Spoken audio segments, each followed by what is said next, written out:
Hey there! Is today your first time here? Or maybe your first time in a while? If so, maybe you're wondering exactly who we are and what this church is all about.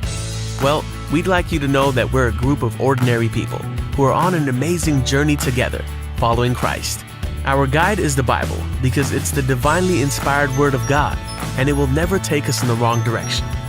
Along the way, we hope you'll see that we are welcoming and spiritually passionate, and that getting to know you is a big deal to us.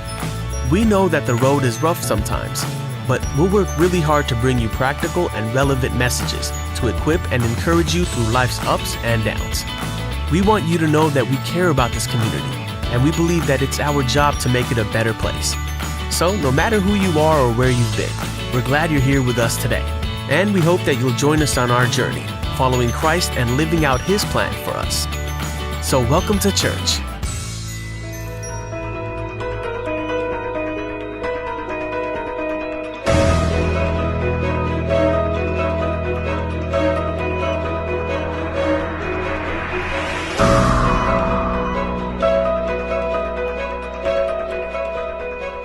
Praise the Lord. आप सभी का प्रभु यीशु मसीह के नाम में स्वागत है। प्रभु का धन्यवाद हो कि उसने हमें ये मौका दिया कि आज फिर हम एक बार इस सुबह उसकी आराधना कर सकते हैं। आराधना में आप जितने यहाँ उपस्थित हो चुके हैं, आप सबका स्वागत है और आपसे निवेदन है कि आप प्रार्थना में, आराधना में निरंतर बने रहें और साथ ही साथ प्रभु से हम प्रार्थना करेंगे कि प्रभु आज की इस आराधना सभा पर अपनी आशीष दे। आइए प्रार्थना करते हैं। पिता परमेश्वर, हम तुझे धन्यवाद देते हैं तेरी उस महाकरुणा के लिए जिसके कारण हम आज जीवित हैं, नाश नहीं हुए, क्योंकि तेरी करुणा नित्य भोर हम पर नई होती है प्रभु, और आज भी तेरी करुणा हम पर नए सिरे से हुई, इस कारण हम जीवित हैं प्रभु। इसके लिए तुझे धन्यवाद देते हैं। आज का दिन तूने बनाया है कि हम इसमें आनंदित हों और इसमें मगन हो प्रभु, और इसमें तेरी महिमा कर सकें। हमें वो सामर्थ्य दे, हमें वो अभिषेक दे कि हम जो कुछ भी करें सब कुछ मिलके प्रभु यीशु मसीह के नाम को महिमा दे सके। आराधना का सारा समय पवित्र आत्मा हम तेरे अधिकार, तेरी अगुवाई में देते हैं और इस विनती को प्रभु यीशु मसीह के नाम से मांगते हैं, आमीन। आइए अब हम आराधना में चलते हैं। आराधना का आप आनंद उठाएं और आत्मा में प्रभु से मुलाकात करें।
से ज्योति जले, जीवन ये ऐसा बने, जीवन से ज्योति जले,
हो।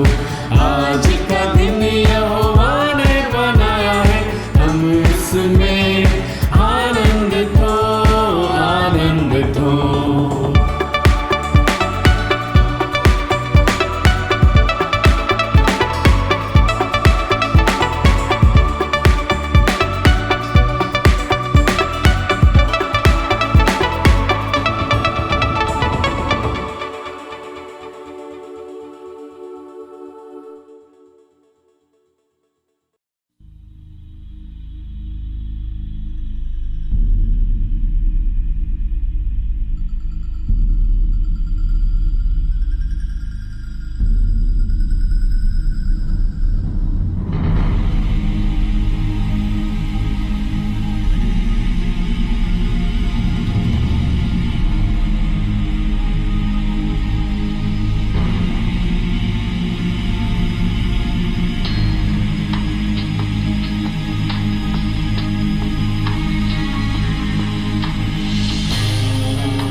गुड मॉर्निंग, आप सभी को जय मसीह की और मेरी तरफ से आप सबों को नया साल मुबारक हो।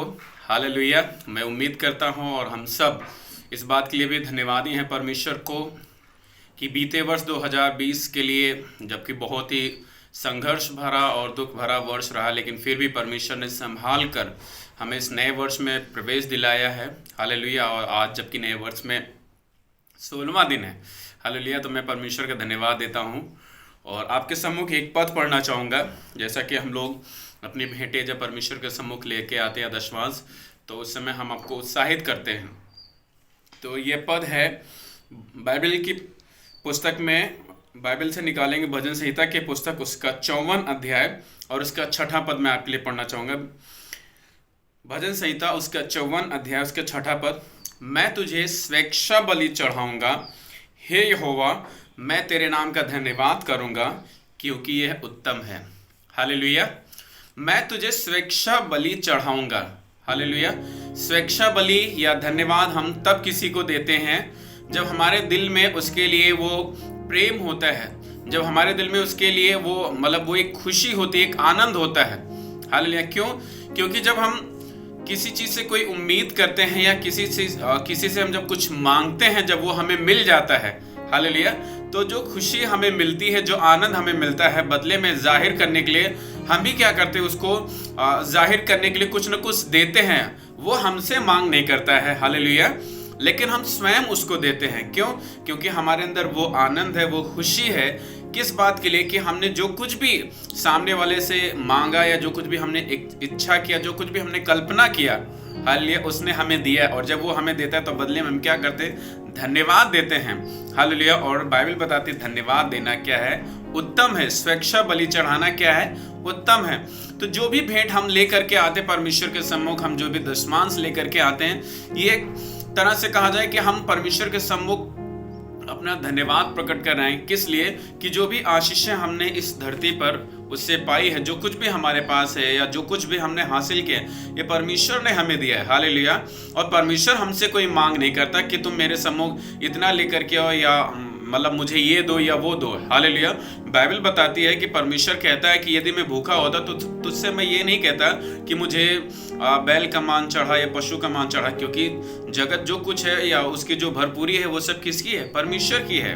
हालेलुया। लेकिन एक चीज बाइबल कहती है कि परमेश्वर को धन्यवाद का बलिदान चढ़ा। Praise the Lord. क्यों? क्योंकि परमेश्वर चाहता है कि परमेश्वर ने जो भी आशीषें हमें दी, जो भी खुशियां हमें दी है, जो भी आनंद उसने दिया है, जो पवित्र आत्मा, जो अभिषेक, जो नया जीवन मसीह यीशु में हमें मिला है, उसके बदले हम क्या करें? धन्यवाद दें। तो जो कुछ भी हम भेंट लेकर के आते हैं, ये परमेश्वर हमसे कोई मांग नहीं करता है, ये हम स्वेच्छा से लेकर के आते हैं। एक स्वेच्छा बलि है। हालेलुया।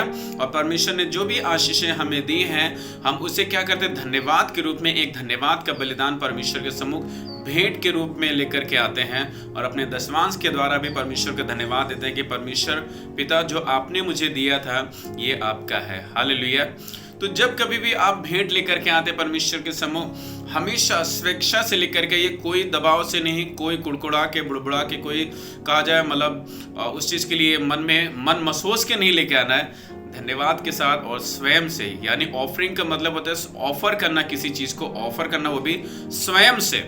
हालेलुया। ये तभी होता है जब हम उस कहा जाए विशाल हृदय को परमेश्वर को देखते हैं, उन आशीषों को, उस कृपा को देखते हैं जिसने उसने हमारे ऊपर उंडेले, तो अपने आप धन्यवाद हमारे जीवन से, हमारे मुख से निकलता है। हालेलुया। तो प्रभु आप सबको आशीष दे। जय मसीह की।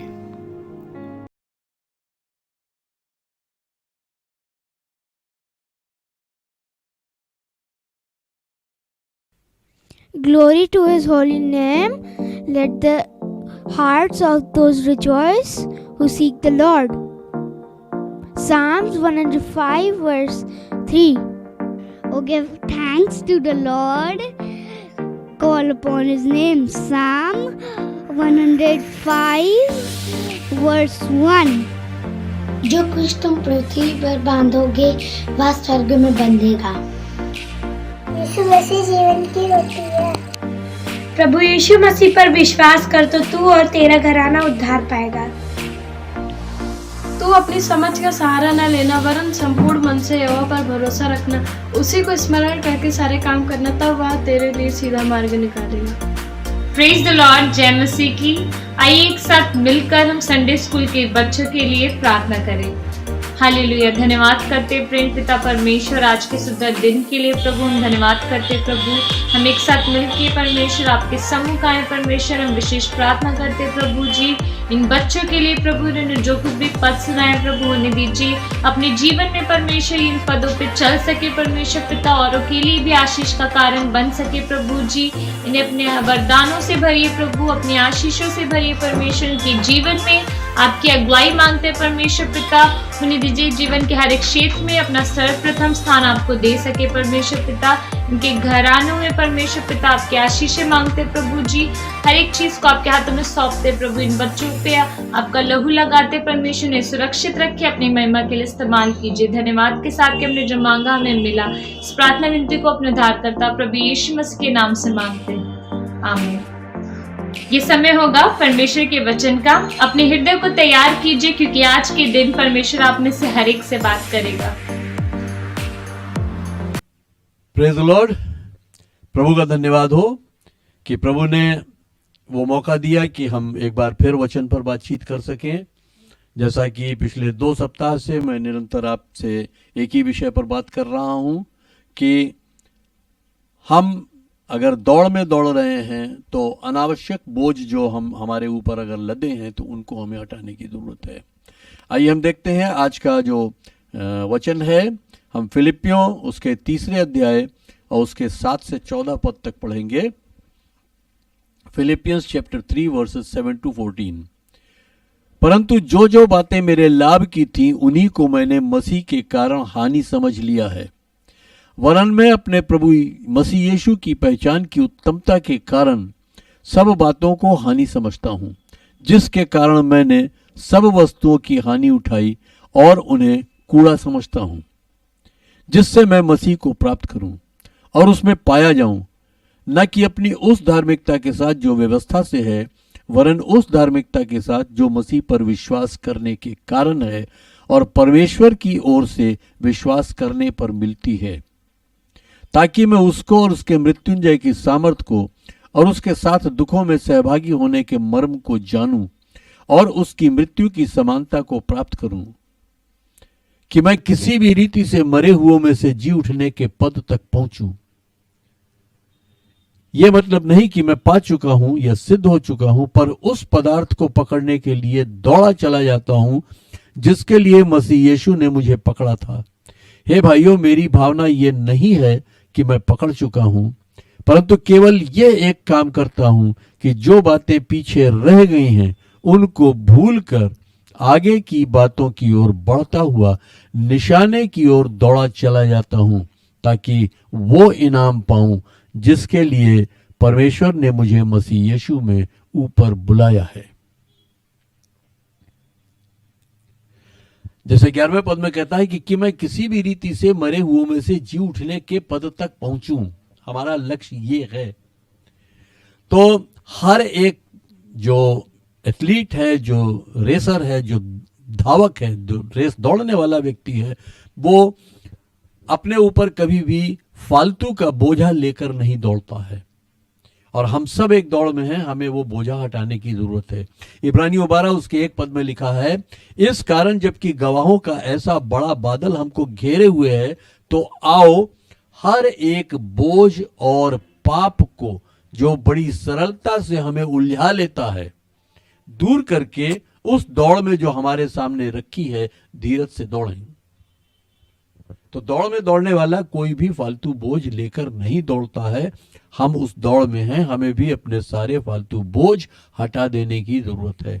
और हम अब तक 5 बोझों पर बात कर चुके हैं और आज मैं नए 5 बोझ आपको बताने जा रहा हूं, जो अक्सर करके मनुष्य अपने ऊपर ओढ़े रहता है और वो दौड़ में सफल नहीं हो पाता है, वो प्रभावशाली दौड़ नहीं दौड़ पाता है। जैसे उसको दौड़ना चाहिए वैसे वो नहीं दौड़ पाता है अपने इन बोझों के कारण। तो जो छठा बोझ है जो आज मैं ले रहा हूं, वो है अहंकार का, यानी नार्सिसिज्म जिसको कहते हैं। अहंकार यानी एक तरह से अपनी ही सराहना खुद करना, अपनी दृष्टि में अपनी सराहना करना कि मैं कुछ बहुत बड़ा काम कर रहा हूं, या मेरे साथ लोगों से बढ़ के कुछ घटित हो रहा है। यानी अक्सर आपने लोगों को सुना होगा कहते हुए कि अरे आपको नहीं पता कि मैं किस हाल से गुजर रहा हूं, आपको नहीं पता कि मैं क्या क्या झेल रहा हूं। यानी वो अपनी सराहना कर रहे हैं कि देखो मैं कितना सब्र मेरे पास है और कितना मेरे पास धीरज है कि मैं क्या क्या झेल रहा हूं। तो ये जो बात है ये हमारे लिए एक बोझ है, और ये बोझ हमको दौड़ने नहीं देता है, ये बोझ हमको दौड़ने नहीं देता है। जैसा अभी हमने पढ़ा है इब्रानियों 12:1 में कि इस कारण जबकि गवाहों का ऐसा बड़ा बादल हमको घेरे हुए है। ये गवाह कौन है? ये गवाह वो हैं जिन्होंने एक अच्छी दौड़ दौड़ी है। ये गवाह वो हैं जिन्होंने एक सफल दौड़ दौड़ी है और उसमें सफलता प्राप्त की है। तो इन्होंने भी बहुत सी विषम परिस्थितियों का सामना किया है, तब आज गवाह बने हैं। ये उस दौर से होकर गुजर चुके हैं जिस दौर से आज आप गुजर रहे हैं, बल्कि शायद इनके दौर हमसे कहीं अधिक भारी थे। तो गवाहों का ये बादल अगर हमारे चारों ओर है तो हम अकेले ऐसे नहीं हैं जो बहुत कुछ झेल रहे हैं, लेकिन बहुत से गवाह ऐसे हैं जिनका जिक्र बाइबल में है, और आज इस संसार में भी बहुत से ऐसे गवाह हैं जो बहुत सी विषम परिस्थितियों से होकर गुजरे हैं, ऐसी परिस्थितियों से होकर गुजरे हैं कि सुन के एक बार को सिहरन हो जाती है। तो अपने ऊपर न तो तरस खाइए और न अपनी ही सराहना खुद करिए। ये एक बोझ है जो आप लिए घूम रहे हैं, क्योंकि इसके चलते ये एक आपका बहाना है, ये एक आपकी आड़ है जिसकी आड़ में आप दौड़ छोड़ देते हैं, जिसकी आड़ में आप दौड़ना छोड़ देते हैं, या दौड़ की आपकी जो रफ्तार है वो कम हो जाती है। सभी ने अपनी अपनी परिस्थितियों का सामना किया है और आज भी कर रहे हैं, और हर एक को यही लगता है कि उसकी स्थिति औरों से ज्यादा गंभीर है। उसको लगता है कि सबसे कठिन परिस्थितियों से वही होकर गुजर रहा है। आपको लगता होगा आप सबसे कठिन परिस्थितियों से होकर गुजर रहे हैं। हर व्यक्ति को यह लगता है कि शायद मैं सबसे कठिन परिस्थितियों से होकर गुजर रहा हूं। जैसे मैं एक उदाहरण दूं कि अगर एक व्यक्ति अस्पताल में उसकी एक उंगली कट गई है और कट के अलग हो गई है और वो अस्पताल में लेटा हुआ है, और वहीं एक व्यक्ति है जिसके दोनों हाथ एक्सीडेंट में कट गए हैं और वो भी लेटा हुआ है, तो जाहिर सी बात है कि जिसके दोनों हाथ कट गए हैं उसकी पीड़ा इस व्यक्ति की पीड़ा से कहीं अधिक है। लेकिन जिस व्यक्ति की उंगली कटी है वो अपनी पीड़ा में इतना ज्यादा पीड़ित है कि उसको किसी और के दर्द का अनुभव ही नहीं हो सकता, वो उसका अंदाज ही नहीं लगा सकता, उसका अनुमान नहीं लगा सकता। वो उससे पूछिए भाई कैसी हालत है, बहुत तकलीफ है। आप कहिए ठीक है सब्र रखो, अरे जो हम पे गुजर रही वो हम जान रहे हैं, ठीक है जो आप पे गुजर रही, लेकिन नजर करिए बगल में तो एक व्यक्ति वो भी है जिसके दोनों हाथ कट गए हैं। तो हर एक को लगता है कि उसकी परिस्थिति सबसे अलग है, सबसे भयानक है, सबसे ज्यादा गंभीर है। एलिया ने भी ये बात कही थी। उसने परमेश्वर से कहा कि देख जो जेजबेल है वो सब लोगों को मरवा देने पर है जो तेरे दास हैं, मैं अकेला बचा हूं, मैं अकेला बचा हूं। यानी वो अपनी सराहना खुद कर रहा है कि मैं बच गया हूं, मैं अपने बल के कारण, अपने विश्वास के कारण, अपने हियाव के कारण बच गया हूं, अपनी युक्तियों से बच गया हूं, मैं अकेला बचा हूं। तो परमेश्वर ने उसको क्या जवाब दिया, तू अकेला नहीं है, मैंने 7,000 और लोग रख छोड़े हैं, तेरे समान 7,000 और हैं। तो हमें यह लगता है कि शायद हमारी परिस्थिति सबसे अलग है। ये आदत अपनी, ये सोच अपनी छोड़ दें। ये बहुत बड़ा बोझ है, क्योंकि ये आपको एक आड़ दे देता है, एक बहाना दे देता है कि आप दौड़ में न दौड़ें। 7वां जो बोझ है वो है संदेह और अविश्वास का, यानी शक और अनबिलीफ का, डाउट एंड अनबिलीफ। बहुत सी परिस्थितियों में हम मुंह से तो विश्वास का अंगीकार करते हैं, लेकिन सही मायने में हम वहां पर विश्वास नहीं करते हैं, या हमें वहां संदेह होता है। नीति वचन 3 अध्याय उसके 5 और 6 पद को अगर हम पढ़ें तो यहां लिखा है, अपने संपूर्ण हृदय से परमेश्वर पर भरोसा रख और अपनी समझ का सहारा मत ले। अपने सभी मार्गों में उसी को स्मरण कर और वो तेरे मार्गों में तेरी अगुवाई करेगा। वो तेरे मार्गों को निर्देशित करेगा। अपने संपूर्ण हृदय से परमेश्वर पर भरोसा रख। यहां पर संदेह को मौका देने की जरूरत नहीं है। अगर हमने संदेह को मौका दिया तो फिर हमारे लिए कुछ भी नहीं हो पाएगा।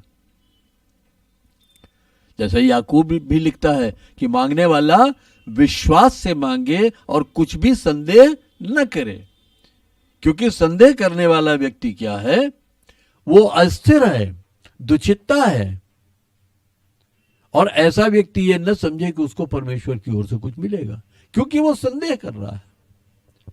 तो अगर हम संदेह करते हैं या अविश्वास करते हैं तो हमारे लिए फिर काम नहीं हो पाता है, और वो बोझ हम लिए ढोते रहते हैं। परमेश्वर हमें छुड़ाना चाहता है, परमेश्वर हमें स्वतंत्र करना चाहता है, लेकिन हमारा संदेह और हमारा अविश्वास हमें बांधे रहता है और हमें स्वतंत्र नहीं होने देता, हमें दौड़ने नहीं देता। वो मत्ती 21 उसके 21 में अगर हम पढ़ें, यहां उस बात का जिक्र है कि जहां यीशु मसीह ने एक अंजीर के पेड़ से कहा कि अब से तेरा फल कोई नहीं खाएगा, और दूसरे दिन सुबह जब चेले वहां से निकले तो देखा वो सूख चुका है, और चेलों ने उस पर एक टिप्पणी की थी। तब यीशु मसीह ने क्या कहा? यीशु ने उत्तर दिया और कहा, मैं तुमसे सच कहता हूं, यदि तुम विश्वास करो और संदेह न करो तो न केवल ये करोगे जो इस अंजीर के पेड़ के साथ किया गया है, किंतु ये भी कि यदि इस पहाड़ से कहो उखड़ जा और समुद्र में जा पड़ तो तुम्हारे लिए वो हो जाएगा। आपकी परिस्थिति कितनी असंभव है, आपकी समस्याएं कितनी असंभव हैं कि वो नहीं दूर हो सकती हैं। यीशु मसीह क्या कहता है? मैं तुमसे सच कहता हूं, यदि तुम विश्वास करो। पहला काम जो करना है विश्वास करो, और जो नहीं करना है और संदेह न करो। दोनों साथ साथ नहीं चल सकते। विश्वास और संदेह साथ साथ नहीं चल सकते, एक दूसरे के विपरीत हैं ये। यदि तुम विश्वास करो, संदेह न करो, तो न केवल ये करोगे जो इस अंजीर के पेड़ के साथ किया गया है, बल्कि यदि तुम इस पहाड़ से कहो कि उखड़ के समुद्र में जा गिरे तो तुम्हारे लिए वो हो जाएगा।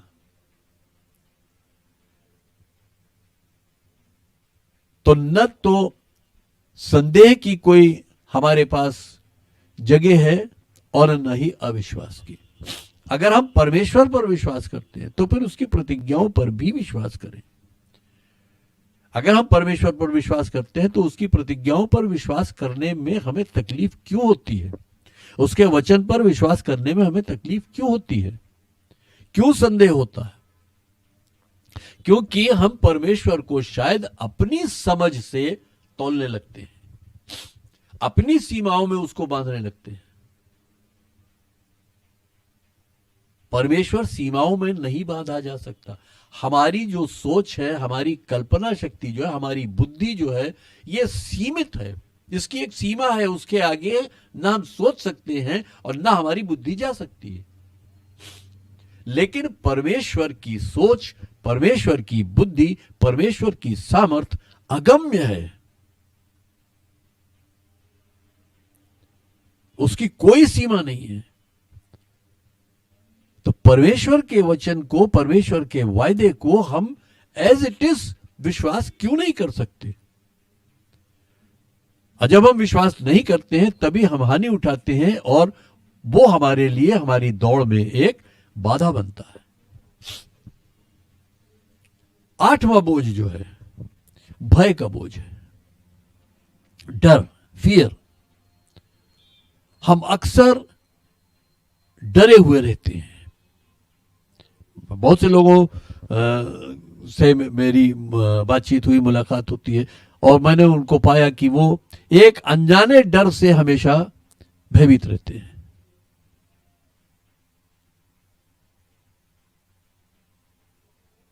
मेरे साथ कुछ बुरा हो जाएगा, मेरे साथ कुछ ऐसा हो जाएगा, मेरे साथ कुछ वैसा हो जाएगा।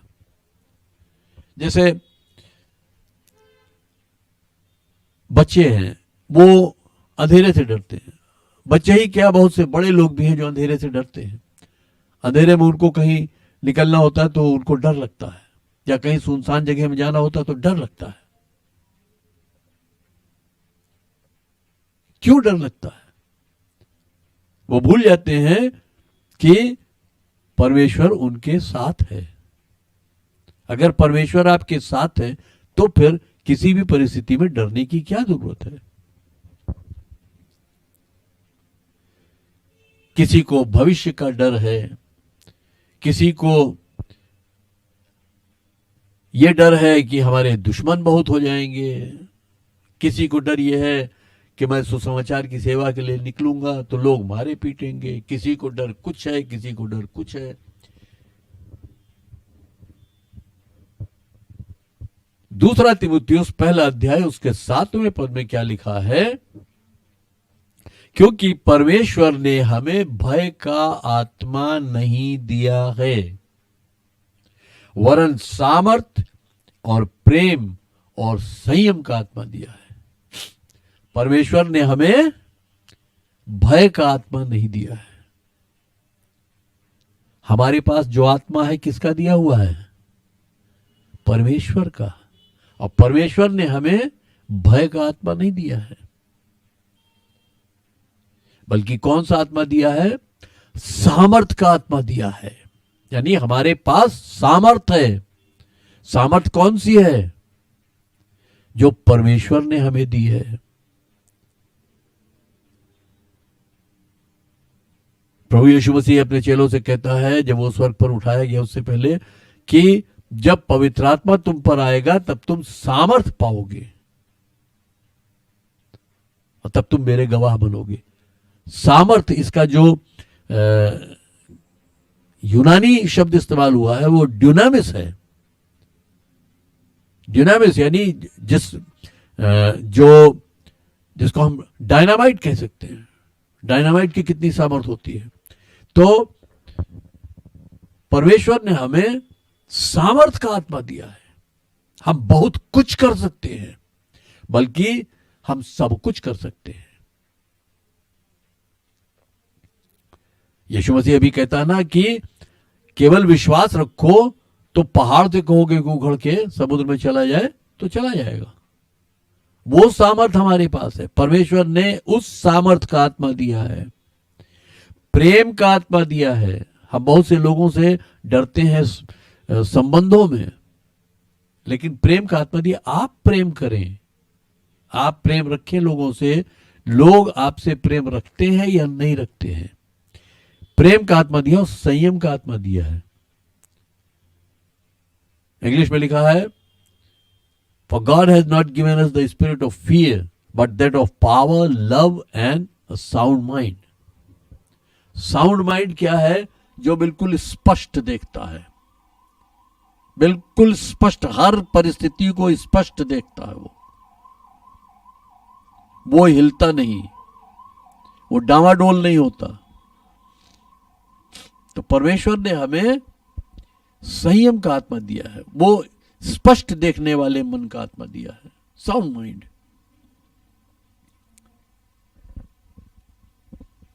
तो भय खाने की जरूरत नहीं है। देखिए, परमेश्वर आपसे एक वायदा करता है, यशाया उसके 41 अध्याय उसके 13 और 14 पद में। यहां परमेश्वर कहता है, क्योंकि मैं प्रभु तुम्हारा परमेश्वर तुम्हारा दाहिना हाथ थामूंगा और तुझसे ये कहूंगा, मत डर, मैं तेरी सहायता करूंगा। हे कीड़े समान याकूब, हे इज़राइल के मनुष्यों, मत डरो, यहोवा की ये वाणी है, मैं तेरी सहायता करूंगा, इज़राइल का पवित्र तेरा छुड़ाने वाला है। परमेश्वर क्या कहता है? मैं तुझे तेरे दाहिने हाथ से थामूंगा, तेरा दाहिना हाथ थाम लूंगा और ये कहूंगा, मत डर, मैं तेरी सहायता करूंगा। आप अपनी परिस्थितियों में आपको लगता है कि आप असहाय हैं, आप मजबूर हैं, आपकी का कोई मददगार नहीं है, लेकिन परमेश्वर कहता है, मैं तेरी सहायता करूंगा, मैं तेरी सहायता करूंगा। और फिर वो कहता है, मैं तेरी सहायता करूंगा, मैं तेरा छुड़ाने वाला हूं। परमेश्वर हमको छुड़ाने वाला, हर एक परिस्थिति से छुड़ाने वाला वही है। तो भय को भी हमारे कंधों पर सवार होने की अनुमति नहीं है। हम क्यों भयभीत हों? अगर हम बाइबल में पढ़ें तो बहुत जगह ये जिक्र आपको, मत डर, मत डर, मत डर। परमेश्वर बार बार कहता, मत डर, मत डर।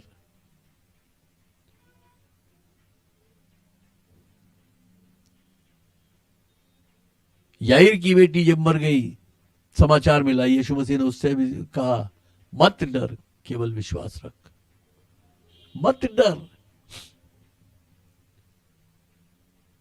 तो डर की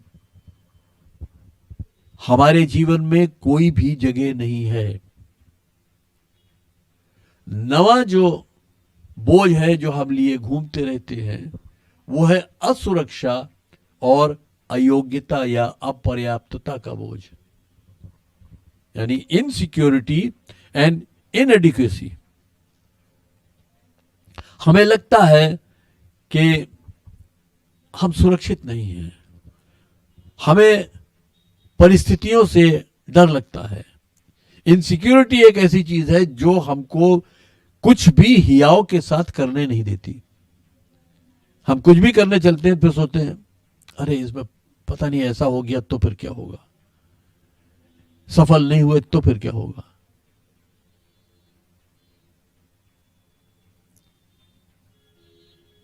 और नतीजा ये होता है कि हम उस काम को करते नहीं हैं। तो असुरक्षा की भावना हमारे अंदर नहीं होनी चाहिए। अभी हमने देखा कि परमेश्वर कैसे हमसे वायदा करता है कि मैं तेरा दाहिना हाथ थामूंगा और मैं तेरी सहायता करूंगा। तो फिर हम कहां से असुरक्षित हैं? परमेश्वर ये भी कहता है कि मैं न तो तुझे कभी छोड़ूंगा न कभी भूलूंगा। मैंने तेरा चित्र अपनी हथेली पर खोद कर बना लिया है और तेरी सुरक्षा की दीवार जो है वो हर पल मेरी दृष्टि के सामने रहती है। फिर हमें असुरक्षा क्यों महसूस होती है? असुरक्षित महसूस करने की हमें कोई जरूरत नहीं। परमेश्वर पर भरोसा करते हैं अगर हम, तो फिर हम सुरक्षित हैं, क्योंकि उससे बड़ी सुरक्षा हमारे लिए और कुछ नहीं हो सकती। वैसे भी अगर आप देखें तो इब्रानियों 1 उसके 14 पद में लिखा है स्वर्गदूतों के विषय में, क्या वे सेवा टहल करने वाली आत्माएं नहीं हैं जो उद्धार के वारिसों की सेवा टहल के लिए भेजी जाती हैं? तो परमेश्वर तो हमारी वैसे ही चिंता करता है। भजन संहिता में लिखा है, परमेश्वर का दूत उनके चारों ओर छावनी किए रहता है और उन्हें संकट से बचाता है। तो हम सुरक्षित हैं, फिर असुरक्षा की भावना हमारे अंदर क्यों आती है? शैतान हमारे अंदर वो भावना लाना चाहता है और हम उसका स्वागत कर लेते हैं। फिर अयोग्यता, असुरक्षा के साथ साथ अयोग्यता या अपर्याप्तता। प्रभु मैं इस लायक नहीं हूं। बहुत बार ऐसा होता है, किसी को कोई काम दिया गया, अरे मैं नहीं कर पाऊंगा, अरे मेरे बस का नहीं है, मैं नहीं कर सकता।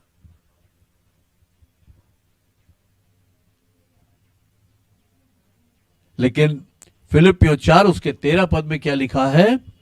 पौलुस लिखता है, मसीह यीशु के द्वारा जो मुझे सामर्थ देता है, मैं सब कुछ कर सकता हूं। कुछ भी ऐसा नहीं जो नहीं कर सकता हूं। यीशु मसीह के द्वारा जो मुझे सामर्थ देता है। हमें सामर्थ कौन देता है? यीशु मसीह। तो उसमें मैं सब कुछ कर सकता हूं। ऐसा कुछ भी नहीं जो मैं नहीं कर सकता।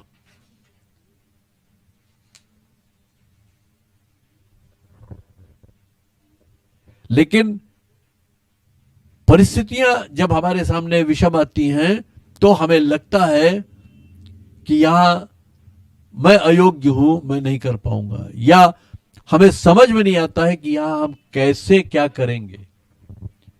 जब हमारे ऊपर परीक्षाएं आती हैं तो हम चिंतित होते हैं कि इस परीक्षा से हम कैसे निपटेंगे। और इसी के विषय में याकूब उसके 1 अध्याय उसके 5वें पद में लिखा है, यदि तुम में से किसी को बुद्धि की घटी हो तो वो परमेश्वर से मांगे, जो बिना उलाहना दिए उदारता से देता है और उसको दी जाएगी। यानी जब परिस्थितियां आपके सामने विपरीत हों, विषम हों, जब समस्याएं आपको घेरे हों, जब परीक्षाएं आप पर आ पड़ी हों, उस समय बुद्धि परमेश्वर से मांगे, जो बिना उलाहना दिए सबको उदारता से देता है, आपको भी दी जाएगी। तो न तो अपने आप को अयोग्य या अपर्याप्त समझिए, ये मत समझिए कि अरे मैं इस लायक नहीं हूं, मेरे पास। जैसे बहुत बार ऐसा होता है, किसी व्यक्ति में दुष्टात्मा है तो लोग कहते हैं कि अरे आप उसके लिए प्रार्थना कर दीजिए, आप दुष्टात्मा निकाल दीजिए। तो मैं कहता हूं आप क्यों नहीं निकालते? अरे वो मेरे से नहीं होगा, आपकी बात और है, मेरी बात और है, सब थोड़ी निकाल सकते हैं। लेकिन यीशु मसीह ने क्या वायदा किया है? मरकुस 16 में उसके 17 पद में, विश्वास करने वालों में ये चिन्ह होंगे। यानी हर एक जो सुसमाचार पर विश्वास करता है, जो यीशु मसीह पर विश्वास करता है, हर विश्वास करने वाले में ये चिन्ह होंगे। पहला चिन्ह है, यीशु मसीह कहता है, वो मेरे नाम से दुष्टात्माओं को निकालेंगे। और मैं तब लोगों से पूछता हूं, ये प्रतिज्ञा आपके लिए है कि नहीं है? अगर आपके लिए है तो आप दुष्टात्मा क्यों नहीं निकाल सकते? लेकिन वहां पर वही इनसिक्योरिटी और इनएडिकेसी काम करती है। असुरक्षा और अपर्याप्तता, अयोग्यता वहां पर काम करती है, क्योंकि वो एक बोझ आपने अपने ऊपर ढो रखा है कि नहीं, मेरे बस की बात नहीं है, नहीं मैं दुष्टात्मा का सामना नहीं कर सकता, नहीं मैं ये काम नहीं कर सकता। तो ऐसा सोचना हमारा गलत है और ये हमारी दौड़ में एक बाधा है, ये हमें दौड़ने नहीं देता है।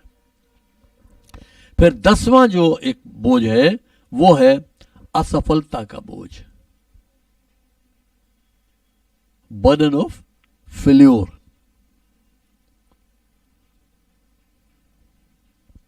पहला इतिहास उसका 22 अध्याय उसका 13वां पद, यहां क्या लिखा है?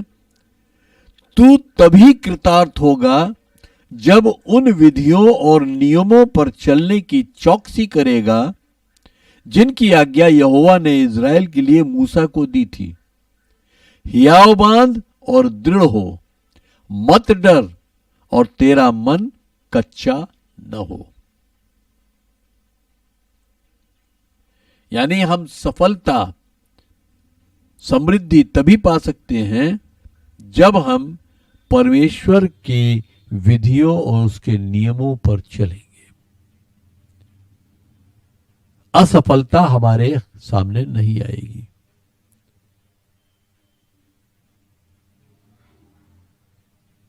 सफलता हमको तभी मिलेगी जब हम परमेश्वर के वचन के अनुसार चलेंगे। जैसे भजन संहिता में भी लिखा है कि धन्य वो व्यक्ति जो रात दिन यहोवा की व्यवस्था पर मन लगाए रहता है। और ऐसा व्यक्ति क्या है?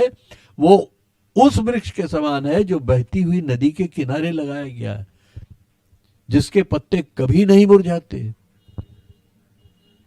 और ऐसा व्यक्ति हर काम में सफल होगा, समृद्ध होगा, क्योंकि परमेश्वर की विधियों के अनुसार चल रहा है, परमेश्वर के नियमों के अनुसार चल रहा है, इसलिए वो सफल होगा। असफलता उसको नहीं छूने पाएगी।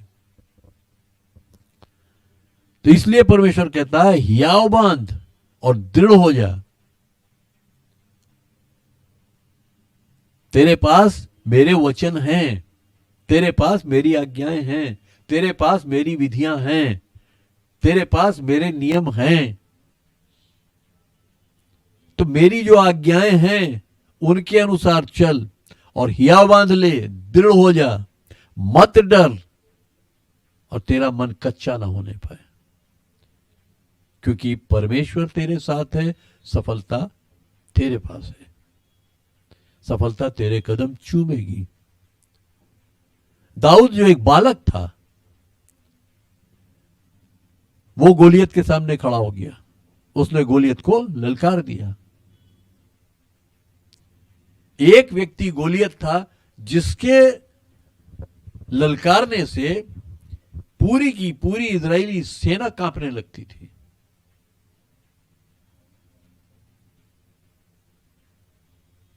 और जब दाऊद ने सुना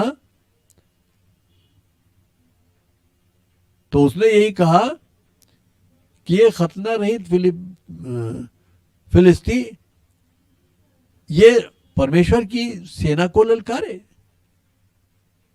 मैं इससे लड़ूंगा। उसने हिया बांधा और उसको ललकार दिया।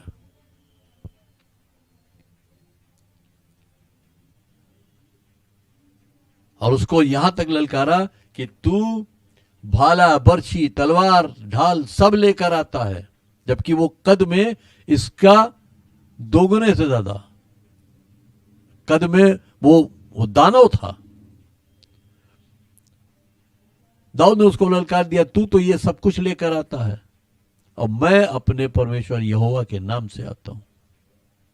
और एक पत्थर में, गोफन से उसने एक पत्थर चलाया जो सीधा गोलियत के माथे में धंस गया, गोलियत वहीं मर गया, एक पत्थर से। तो हमें असफलता का न तो डर होना चाहिए, और अगर हम परमेश्वर की विधियों नियमों के अनुसार चलते हैं तो असफलता हमारे सामने आती भी नहीं है।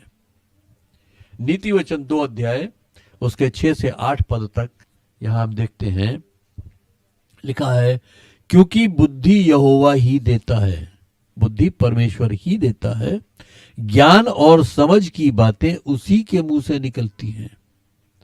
वो सीधे लोगों के लिए खरी बुद्धि रख छोड़ता है, जो खराई से चलते हैं उनके लिए वो ढाल ठहरता है। वो न्याय के पथों की देखभाल करता और अपने भक्तों के मार्ग की रक्षा करता है।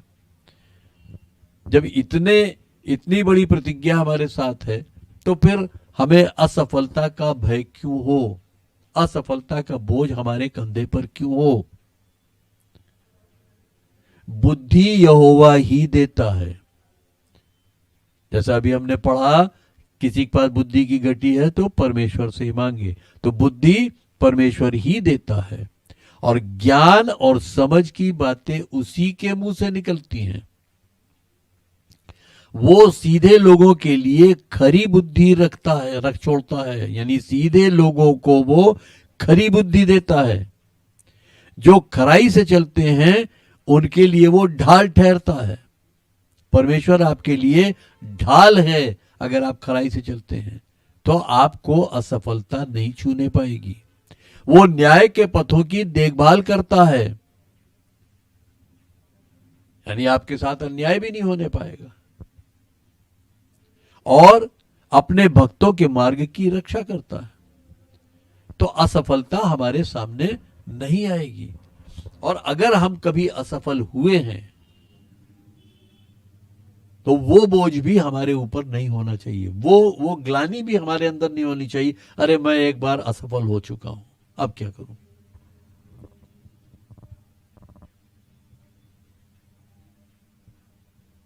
अरे मैंने एक बार ये काम किया, नहीं हुआ मुझसे, अब नहीं होगा। एक बार कर चुका हूं, एक बार ट्राई कर चुका हूं, अब नहीं होगा, वो मेरे बस का नहीं। तो ये असफलता को अपने लिए एक बोझ न बनाए। न तो असफलता का डर आपको हो और न ही पिछली असफलता आपके लिए एक बोझ हो। तो ये 10 बोझ मैंने आपको बताए जो आमतौर पर एक व्यक्ति अपने ऊपर ओढ़े रहता है, ढोए रहता है, और ये 10 बोझ अनावश्यक हैं, गैर जरूरी हैं। आपको ये बोझ ढोने की कोई जरूरत नहीं है। मैं गिना दूं आपको ये 10 बोझ कौन कौन से हैं। पाप का बोझ, उत्कंठा का बोझ यानी बर्डन ऑफ एंजाइटी, क्रोध और कड़वाहट का बोझ, चिंता का बोझ, भविष्य की अनिश्चितता का बोझ, अहंकार का बोझ, संदेह और अविश्वास का बोझ, भय का बोझ, असुरक्षा व अयोग्यता का बोझ और असफलता का बोझ। तो ये 10 बोझ हैं जो आमतौर पर आदमी ढोता रहता है और जिस कारण वो अपनी दौड़ प्रभावी तौर से नहीं दौड़ पाता है। अतः आज आप देखें कि आप कौन सा बोझ ढो रहे हैं या कौन कौन से बोझ ढो रहे हैं, और निश्चित तौर से ये बोझ आपके लिए अनावश्यक है, गैर जरूरी है। अब आज आपको क्या करना है कि अपने इन सभी अनावश्यक बोझों को, अफलदायी बोझों को, यानी ये बोझ जो है ये आपको किसी तरह का फल नहीं देते हैं, थकाने वाले हैं ये सारे बोझ। इन बोझों को आपको अपने से दूर करना है। इन बोझों को आज आप उतार फेंकें जिन्हें आप एक लंबे समय से ढोते चले आ रहे हैं, और इस प्रकार आप अपनी ही उन्नति में खुद ही एक बाधा बन रहे हैं। अगर आप उन्नति नहीं कर पा रहे हैं तो निश्चित तौर पर ये बोझ आपके ऊपर हैं जो आपको दौड़ने नहीं दे रहे हैं। आप इसमें थक रहे हैं, आप बेवजह इनको ढोते चले आ रहे हैं।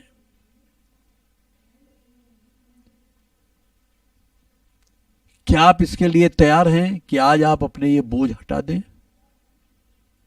ताकि आप अपनी दौड़ जो है वो सशक्त तरीके से दौड़ सकें, स्वतंत्र होकर दौड़ सकें, आनंद के साथ दौड़ सकें,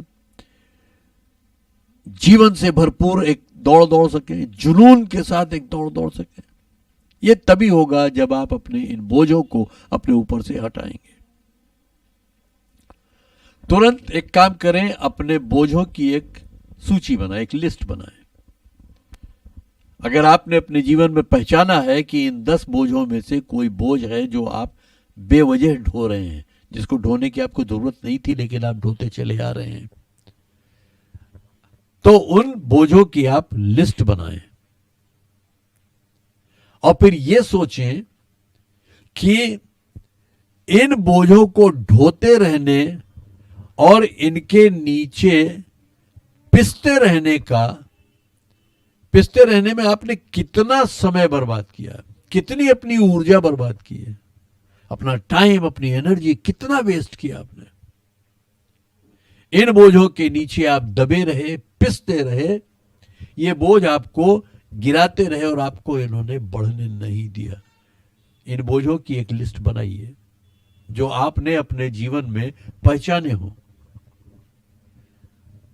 इसके विषय में आप सोचें कि इसके कारण आपके शरीर को, आपके जोश और आपकी आत्मा की उन्नति में कितनी रुकावट आई है।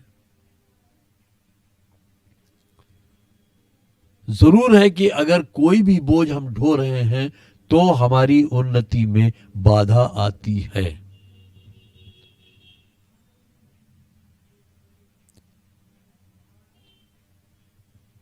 तो आखिर में अगर आप इन बोझों को ढोने से बचने के लिए या इन बोझों को छोड़ने का एक फैसला लेने के लिए आप तैयार हैं, तो आप एक काम करें, कुछ समय प्रार्थना में बिताइए और ये सारा जो गठरी है बोझों की, ये अंबार जो है बोझों का, ये आप परमेश्वर के चरणों में ले जाइए कि वो इन्हें आपके जीवन से दूर कर दे। सबसे पहले उसकी एक लिस्ट बनाइए, फिर परमेश्वर के पास जाइए, प्रार्थना कीजिए और ये सारे बोझ परमेश्वर को आप छोड़ाइए। जैसे जैसे आप ये कूड़ा अपने ऊपर से हटाते हैं, परमेश्वर से मांगे कि वो इसके स्थान पे, ये बोझ जो थे इनके स्थान पर परमेश्वर आप में प्रेम, आनंद, अपने उद्देश्य, स्वतंत्रता और अपनी आत्मा भर दे। आपके जीवन को वो इन चीजों से भर दे, बजाय इसके कि आप वो बोझ ढोते रहें। और इस बार उन्हें वापस मत उठा लाइएगा। इस बार जब ये बोझ आप परमेश्वर के चरणों में डालिए तो वहीं छोड़ के आइएगा, वापस मत लेके आइएगा। क्योंकि अब तक आप प्रार्थना में बराबर अपना बोझ प्रभु पर डालते रहे, लेकिन जब आप प्रार्थना से उठते रहे तो वो बोझ वापस अपने कंधों पर लेकर आते रहे। आज वापस मत लाइएगा, वहीं छोड़ आइएगा। इनकी ओर पीठ कर लीजिए, इनकी ओर पीठ करके और अब वापस लौट लीजिए। आपने जहां बोझ छोड़ दिया, अब बोझ की तरफ पीठ करिए और वापस लौट लीजिए। इनसे दूर लौटते चले जाइए और इन्हें परमेश्वर के ही चरणों में पड़ा रहने दीजिए। वहां अब परमेश्वर उनसे निपटेगा, आपको उनसे जूझने की जरूरत नहीं है। और परमेश्वर आपसे कह रहा है, इन बोझों को जिन्हें ढोने की तुम्हें कोई जरूरत नहीं है, नीचे रख दो। जो तुम बोझ लेके आए हो, इसे रख दो। और सब लोगों जो बोझ से दबे हो, मेरे पास आओ। वो आपको बुला रहा है और कह रहा है, क्या तुम थक चुके हो? क्या तुम टूट चुके हो? क्या तुम धर्म के काम करते हुए जल चुके हो, बिल्कुल थक चुके हो? मेरे पास आओ। परमेश्वर कहता है, मेरे पास आओ, मेरे साथ चलो, मेरे साथ साथ चलो और तुम अपने आप में जीवन वापस पाओगे। वो जीवन जो जिसका तुम्हें हक है, जिसका तुम्हें अधिकार है, वो जीवन तुम वापस पाओगे। मेरे साथ साथ चलो, मेरे साथ साथ काम करो। परमेश्वर कहता है, मेरे साथ साथ चलो, मेरे साथ साथ काम करो और देखो कि मैं कैसे काम करता हूं। यीशु मसीह ने क्या किया? उसने चेलों को बुलाया और अपने साथ रखा। वो चेले उसके साथ साथ चलते रहे और देखते रहे कि यीशु मसीह कैसे काम करता है। यीशु मसीह हर तरह से उनके सामने अपने कामों को डिमॉन्स्ट्रेट करता रहा।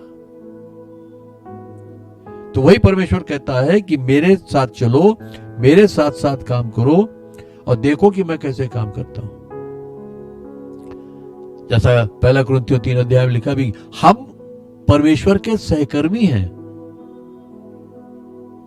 यानी परमेश्वर के साथ काम करने वाले। तो अगर हम परमेश्वर के साथ काम कर रहे हैं तो फिर हम ये भी तो देखें कि परमेश्वर कैसे काम करता है। वो समझना भी हमारी एक जरूरत है, एक कर्तव्य है हमारा।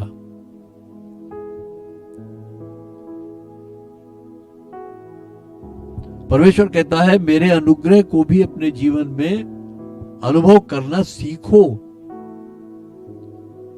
जैसे पौलुस कहता है कि मैंने 3 बार प्रभु से प्रार्थना की कि जो कांटा मेरे चुभोया गया है वो दूर हो जाए, लेकिन तीनों बार यीशु मसीह ने क्या कहा, मेरा अनुग्रह तेरे लिए काफी है,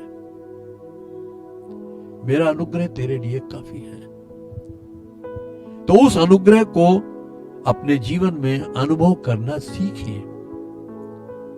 परमेश्वर कहता है मैं कुछ भारी या तुम्हारे लिए जो अनुपयुक्त है, जिसे तुम नहीं सह सकते हो, ऐसा कुछ भी तुम्हारे ऊपर नहीं ला दूंगा। जैसे लिखा है कि तुम किसी ऐसी परीक्षा में नहीं पढ़ो जो तुम्हारे सहने से बाहर है, और परमेश्वर विश्वासी हो कि वो तुम्हें ऐसी परीक्षा में पढ़ने भी नहीं देगा। तो कहता मैं तुम पर ऐसा कुछ भी नहीं ला दूंगा जो तुम्हारे लिए गैर जरूरी है या जिसको तुम उठाने लायक नहीं हो, ऐसा कुछ भी तुम्हारे ऊपर नहीं आएगा। मेरे साथ बने रहो और तुम स्वतंत्र हो जाओगे, तुम बोझ रहित हो जाओगे और एक ऐसा जीवन जियोगे, एक ऐसा जीवन जीना सीख लोगे जो स्वतंत्रता का जीवन होगा और जो बोझ रहित जीवन होगा। अंत में मैं एक पद आपके सामने रखना चाहता हूं। मत्ती 11, 3 पद है, मत्ती 11 उसके 28 से 30 पद तक। यहां यीशु मसीह एक निमंत्रण दे रहा है और यह निमंत्रण आज आपके लिए है। आपको यीशु मसीह के इस निमंत्रण को स्वीकार कर लेना चाहिए, क्योंकि यदि ये निमंत्रण आपने स्वीकार नहीं किया तो आप अपने बोझ के नीचे पिसते रहेंगे, दबते रहेंगे और दौड़ पूरी नहीं कर पाएंगे, दौड़ प्रभावी रूप से नहीं दौड़ पाएंगे, बहुत से इनामों से वंचित रह जाएंगे। और ये निमंत्रण क्या है? यीशु मसीह क्या कहता है? हे सब परिश्रम करने वालों और बोझ से दबे लोगों, मेरे पास आओ, मैं तुम्हें विश्राम दूंगा। बोझ से दबे लोगों, मेरे पास आओ, मैं तुम्हें विश्राम दूंगा। मेरा जुआ अपने ऊपर ले लो और मुझसे सीखो, क्योंकि मैं नम्र और मन में दीन हूं, और तुम अपने मन में विश्राम पाओगे, क्योंकि मेरा जुआ सहज और मेरा बोझ हल्का है। यानी मेरे बिना तुम्हारे ऊपर बोझ भारी आता है, लेकिन जब मेरे साथ रहोगे तो बोझ भारी नहीं होगा, हल्का होगा, क्योंकि मैं तुम्हारे साथ हूं। वो कहता है मेरा जुआ अपने ऊपर ले लो।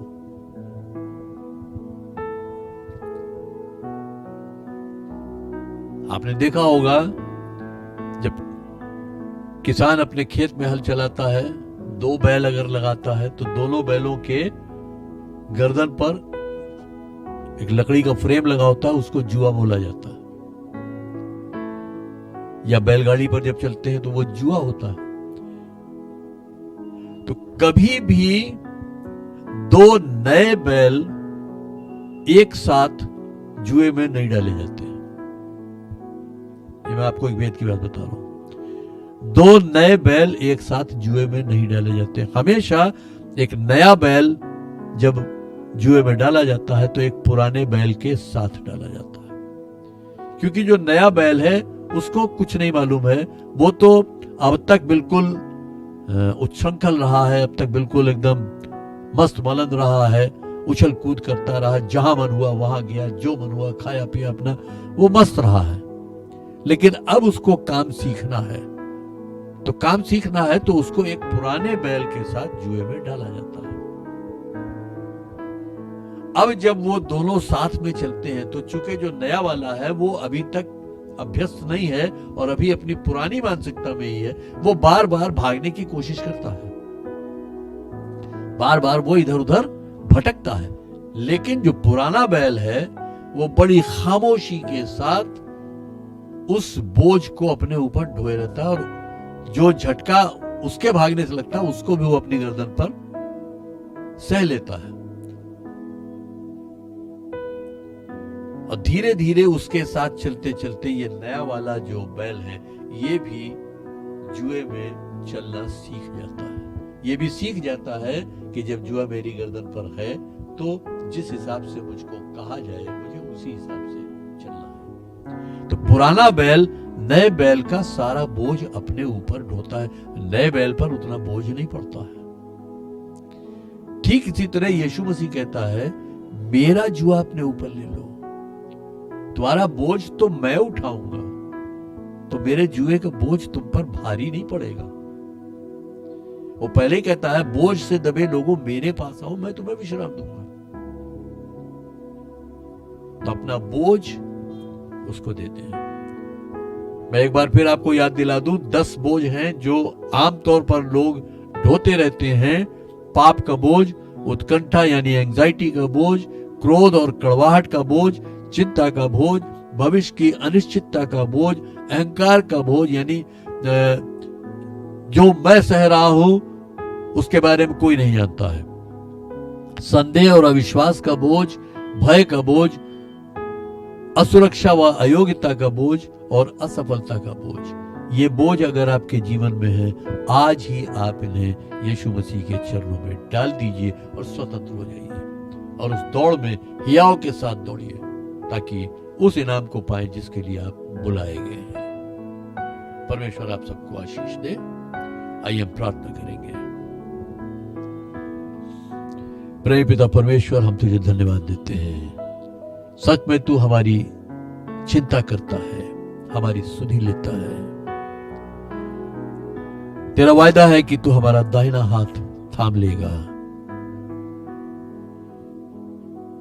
तू हमें छुड़ाएगा, तू हमें बचाएगा, तू हमें अपने साथ साथ रखेगा, तू हमारी सुरक्षा करेगा, तू हमारे मार्गों का निर्देशन करेगा। हमारी तुझसे विनती है, हर उस व्यक्ति के लिए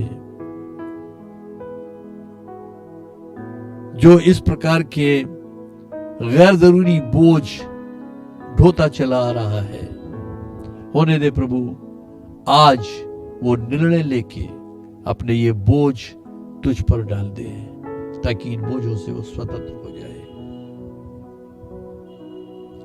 हर एक को स्वतंत्र कर प्रभु, ताकि हर एक के जीवन में शांति और आनंद आने पाए। वो एक ऐसी स्वतंत्रता को अनुभव करे जो उसने अब तक नहीं की, ताकि प्रभु वो तेरे मार्गों में निडर होके हियाव बांध कर चल सके। प्रभु